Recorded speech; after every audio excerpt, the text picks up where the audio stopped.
граѓаните и нивните деца.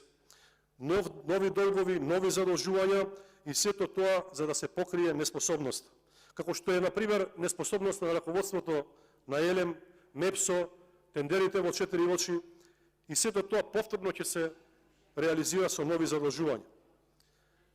Во 2023 година повторно се планира да се покрива овој износ од домашни извори во висина од 547 милиони евра и од странство од 1,08 милиарди евра.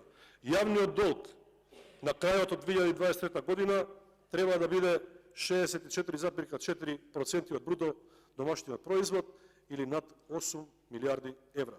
Како информација за граѓаните, од доаѓањето на власт на СДСМ и ДУИ до денес, јавниот долг е зголемен за 3 милиарди евра или во просек по 600 милиони евра годишно. Тоа се 3 милиарди евра за кои е посиромашен македонскиот народ. Нови 3 милиарди евра кои ќе доаѓаат за наплата на идните генерации. Вие, господа од власта, ќе бидете во тешка опозиција, а даношните обврзници, ние, нашите деца, па дури децата на нашите деца, ќе ги враќаат долговите кои што вие сега ги создавате. Токму затоа мора да профункционира системот, оној заспан правосуден систем кој што граѓаните го осудуваат со недоверба од 97% за обвинителствата и 96% за судовите.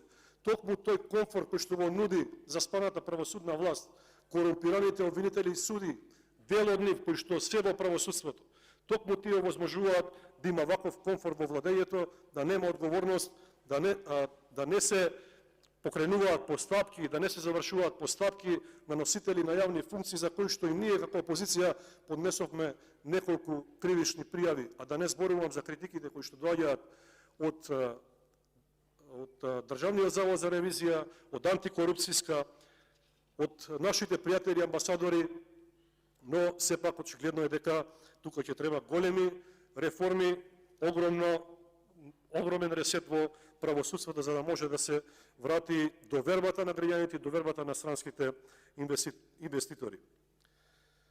Факт е дека вашите лаги, односно лагите на оваа власт не поминуваат повеќе, а тоа се покажа со последниот пропаднат обица за заем од ММФ, кој што требаше да биде од април годинава, кој што се надевавте дека ќе биде во износ од над 900 милиони евра, но се разбира поради недоверба на Меѓународниот монетарен фонд, дури после 8 месеци одобрија околу 500 милиони евра, кои што ќе може да се повлечат во рати и тоа со услови кои што треба да се исполнат, како што се, например, закон за буџети со фискални правила, за да се заузда неконтролираната фискална политика.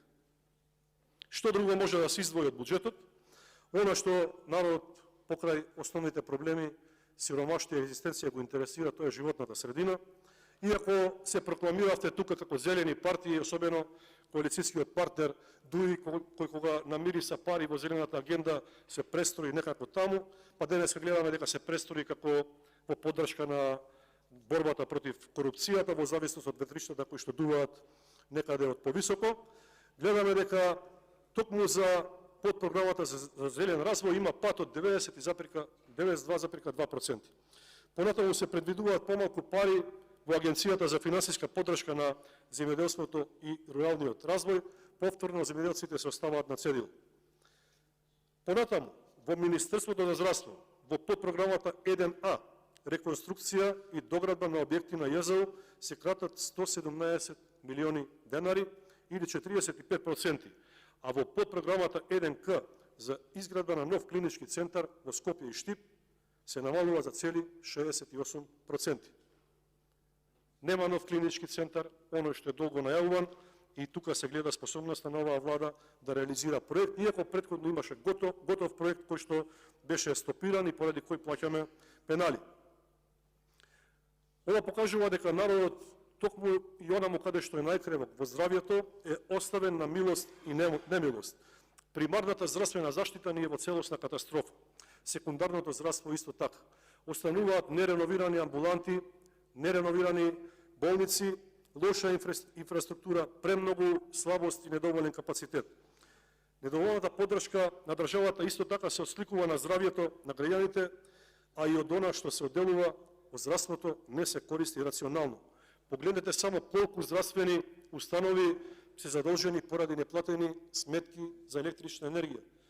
Токму од парите на народот и на граѓаните се одделуваат, колку што слушнав, околу 11 милиони евра за да бидат платени долговите на неспособните директори кои што треба да одговараат, а не да се плаќаат нивните долгови со пари од државната каса. Најави премиерот дека ќе има одговорност, нема одговорност. Не слушнавме за ниту една одговорност дека некој одговара како директор на здравствена установа. Се крадеше кога беше најтешко, се крадеше во здравството кога беше пандемијата, се краде и денеска. Токму затоа, додека требаше да се инвестира во здравството, да се инвестира во мерки за справување со пандемијата, се трошеа пари на нови возила, се трошеше пари на мебел, се злоупотребуваа фондови за кои што веќе има покренато истраги, а и тоа ќе ве стигне во брз рок. И на крајот можам да кажам дека владата добро се погрижила за себе, затоа што кога се гледа дека кога ќе се разгледаат ставките, например, во владата на Република Македонија, ставката 401 за плати е зголемена за 9%, а ставката договорни услуги за цели 62 милиони денари. Понатаму, Министерството за политички систем и односи за заедниците во програмата 10 за администрација има зголемување од цели 80% или 43 милиони денари. И така натаму, и така натаму. Зголемување на секаде, но едно морам да кажам дека ова мора да престане, на ова мора да му дојде крајот, а крајот е преку предремени парламент. Реплика